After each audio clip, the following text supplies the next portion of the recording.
Privileged. Presented by Still a Frog.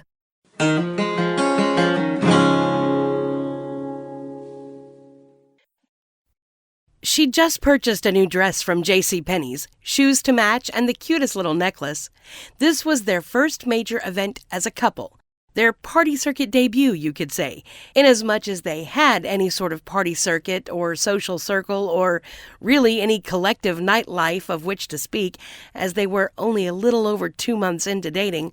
But it was exciting nevertheless, in that break out into a very unflattering cold sweat kind of way. He worked for some prestigious investment firm, and they were attending the company's annual gala. Now there's a word she never thought she'd be a part of, growing up as she did in the rough section of town, such that made the nearby blue-collar neighborhoods seem like a page out of Lifestyles of the Rich and Famous. Gala had a decidedly Cinderella-esque sort of feel to it. She just prayed she wasn't squashed by a giant pumpkin come midnight. They'd met at a convenience store. She was a few items too heavy for her charge card and was mortified. He, in chivalrous white knight of the checkout line fashion, swooped in and paid for the Diet Coke and tampons she would have otherwise had to put back. That wasn't embarrassing at all. But he just smiled and laughed as he helped her carry her bags to her car. She asked for his number so that she could repay him.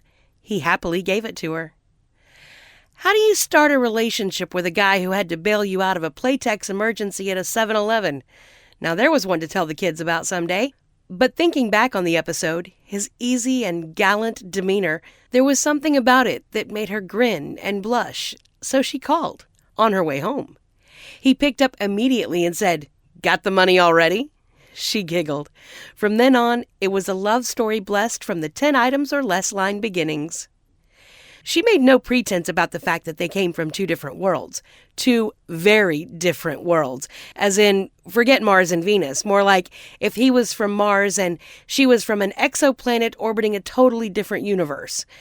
But it wasn't about caviar versus Doritos or Armani versus Old Navy.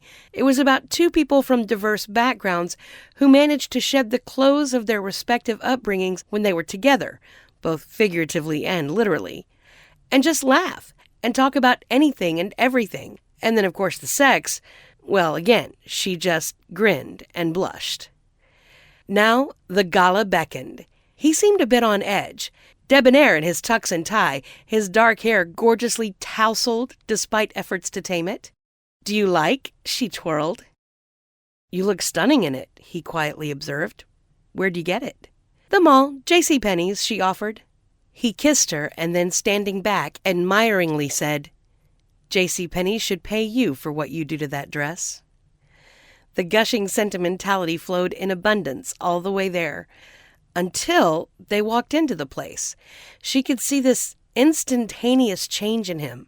She didn't know what it was, but what she did know was that she'd never been in a room like this before. The fanciest venue she'd seen was about 10 years ago for her grandparents' 50th. That was held at the banquet center attached to the Country Inn and Suites. But this? Opulent wasn't the word she was looking for, more like Xanadu, some sort of fantastical kingly palace adorned in gold, crystals, rich woods, and billowy fabrics. She suddenly felt as though the flashing neon price tag was hanging out of the back of her off-the-rack mall store dress. She realized why he seemed nervous. She didn't fit.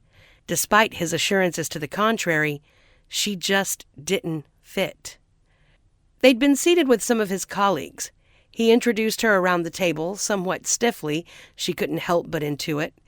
And then just as stiffly, he veered from their assigned seats to where, he hurriedly informed, his boss was sitting, leaving her to fend for herself, like she was wearing a red dress to a wake. Where the hell was her fairy godmother now? The other women at the table smiled, and it was not at all in that, "Who the hell does this girl think she is, mingling with us in her obvious Payless brand shoes" kind of way. It was anything but that. And yet she was acutely self-conscious. She was back in that convenience store line, red-faced because the pubescent cashier had practically barked out, "Your card was declined, insufficient funds." Right there, she should have abandoned her merchandise and run. But no, she thought it a great idea to set herself up for this excruciating situation. She desperately needed a drink. The main event was an award presentation to honor Carter Prentice Worthington, esteemed board member and founding partner. Carter Prentice Worthington. Yep, that sounded about right. Thank God the whole ceremony thing was later. Even better, there was only one other person at the bar. A distinguished-looking man, elegantly dressed and accessorized as these people always were, clearly one of them. "I'll have a white wine, please," she said quietly. "We're featuring a regional Gewürztraminer," the bartender responded, clearly sensing somehow that she wasn't right for the part. "What?" she asked helplessly. "It's good," the man sitting at the bar chimed in. He smiled at her. "I promise you'll like it." "Sure, then I'll just have that," she surrendered. "Something tells me you're not enjoying yourself so far." He was older, probably about her dad's age, but he wore it youngly. The soft lines around his eyes and chin made him seem at once friendly and kind. "Let's just say this is all very new to me," she confessed, now worried that he'd spotted her out-of-place faux leather pumps or the absence of a $2,000 Alexander McQueen clutch. "These things are just dog and pony shows," he said, and she could tell that he was making fun of them with an obvious degree of fondness. "They're not real. It all comes down to who makes it look the best at the end of the evening." He ordered another scotch, to which the bartender diligently jumped, versus, of course, his far more cavalier attendance to her drink request. "Feeling self-conscious in a place like this is normal. In fact, if you weren't, then I'd think you were hiding something," her new barmate continued. "Like most of them," he nodded toward the rest of the room. "See her over there?" He pointed to a tall woman wearing what had to be the most ornately designed gown she'd ever seen. Her plastic surgeon botched one of her new tits, and now, well, they don't quite make a perfect pair, he smiled knowingly. She tried unsuccessfully to stifle a laugh. "And him?" he said, indicating a middle-aged gentleman sitting sternly in the corner.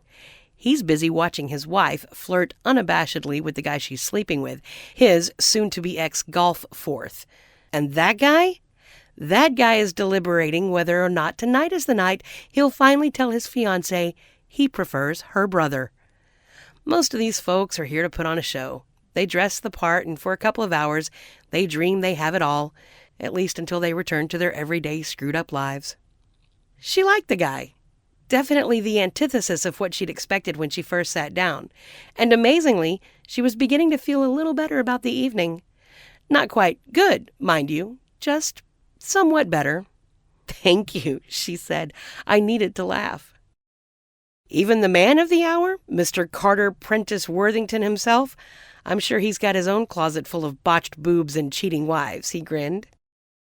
She giggled and ordered another, however you pronounce that wine. The alcohol was also definitely helping to soothe the roiling swarm of butterflies in her stomach. "Carter Prentice Worthington," she mused. "It's too perfect. I betcha his real name is like Bob Kowalski or something," she joked. "You know, you're probably right." They clinked glasses. He proposed a toast. "To meeting real people in, well, unreal places. I guess I'd better go and take my seat. It truly has been nice talking to you. Keep your chin up, okay? I think you're already doing wonderfully, and I think you'll go far," he offered with an encouraging wink. "I didn't get your name." "Bob Kowalski," he smirked. "It's been my pleasure." "Of course," she laughed to herself. "Hey, I've been looking all over for you," her boyfriend said, somewhat out of breath. "I've been right here." "Look," she began, emboldened by 3 glasses of wine and the wisdom of a stranger. "I'm probably not going to ever wear the perfect dress. I am the girl who sometimes doesn't have enough on her charge card, or who has to put an extra sweatshirt on in the winter because she's trying to cut down on her heating bill, or who saves up her spare change in a jar so that she can splurge once in a while and treat herself to a manicure. And I'm good with that. But if you're not..." "I'm sorry. I know I was a little tense earlier. It's just that these work functions can get so..." He paused and looked at her. "I love you," he uttered for the first time. "I really do. I want to be with you. Just you. I'm terribly sorry if I made you feel anything other than that." He took her hand as Carter Prentice Worthington walked up to the podium to speak. Before beginning, however, the night's honoree looked directly at her and, with a smile, blew a kiss. "Wait, was he... How do you—" her boyfriend began. "Oh, Bob and I? We go way back," she laughed.